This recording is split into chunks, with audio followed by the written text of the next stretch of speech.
আমার last video থেকে সবাই জানতে চেয়েছিল যে রুই মাছের এই ইউনিক স্টাইলের ডিম ভুনাটা কিভাবে করা হয়। তো আজকে সেটাই নিয়ে চলে আসলাম। হ্যালো এভরিওয়ান, আসসালামু আলাইকুম। সবাইকে আমার নতুন ভিডিওতে স্বাগতম। এখানে রুই মাছের ডিমের মধ্যে হলুদ গুঁড়ো, মরিচ গুঁড়ো আর লবণ মেখে কিন্তু কিছুটা সময় রেখে দিয়েছি। তারপর একটি ফ্রাই প্যানে খুব সুন্দর করে তেল গরম করে কিন্তু এখানে অল্প, অল্প করে ডিমগুলোকে একটু দূরত্ব, দূরত্ব হাত দিয়ে এগুলোকে ভেজে নিচ্ছি। আপনারা দেখলেই বুঝবেন। কিছুটা পরিমাণ দূরে এখানে হচ্ছে পিসের মতন যাতে উঠানো যায় সেভাবেই কিন্তু ডিমগুলোকে ছড়িয়ে দেওয়া। তারপর খুব সুন্দর করে এগুলোকে লাল, লাল করে ভেজে নেওয়া হয়েছে। তাহলে কিন্তু এই ডিমটা থেকে একটা সুন্দর স্মেল আসে। তারপর বাকি তেলের মধ্যেই আরো কিছুটা তেল দিয়ে ২ কাপের মতো এখানে পেঁয়াজ কুচি দিয়ে দিলাম এবং খুব সুন্দর করে চিকন করে কাটা পেঁয়াজগুলোই কিন্তু এখানে দিলে খুব সুন্দর হয় দেখতে। তো তারপর এই পেঁয়াজগুলোকে খুব সুন্দর করে লাল, লাল করে ভেজে নিয়েছি। এবং এই অবস্থায় যখন পেঁয়াজগুলো থেকে সুন্দর একটা স্মেল চলে আসবে আর ভাজাটাও লাল, লাল হবে তখন কিন্তু আদা রসুন বাটা একসাথে করে পেস্ট দিয়েছি এবং তার মধ্যে দিয়ে দিলাম হলুদ গুঁড়ো, মরিচ গুঁড়ো, লবণ।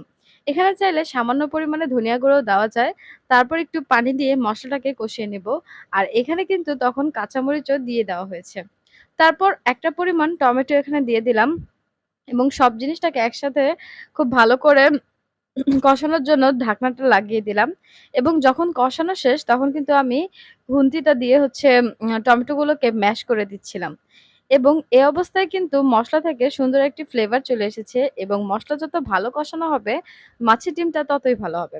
এরপর একটু বেশি পরিমাণে পানি দিয়ে দিলাম এবং এই পানিটাকে এখন ফুটতে আমি সময় দিব যাতে খুব সুন্দর হয়ে যায়।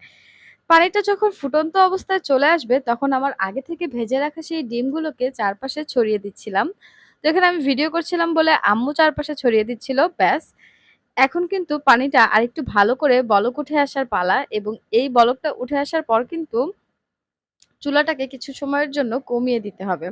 তো আমি এখানে ফার্স্টে ঢাকনা দিলাম এবং চুলাটাকে কিছুটা কমিয়ে দিলাম। এবং এর ফলে কিন্তু মাছের ডিমের ভিতরে খুব ভালো করে মসলাগুলো চলে যাবে এবং এই যে ফুটন্ত অবস্থায় ফুটতে শুরু করলো। তো এরকম অবস্থায় কিন্তু বেশ খানিকটা সময় চুলাতে রাখতে হবে এবং তাহলেই কিন্তু খুব সুন্দরভাবে মাছের ডিমের মধ্যে মসলাগুলো চলে যাবে।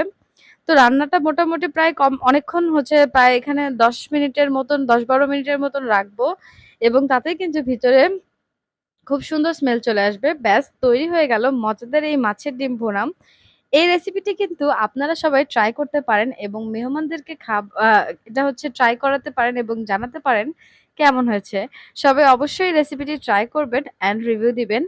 আমার এই ভিডিওটা দেখার জন্য ধন্যবাদ সবাইকে। থ্যাংকস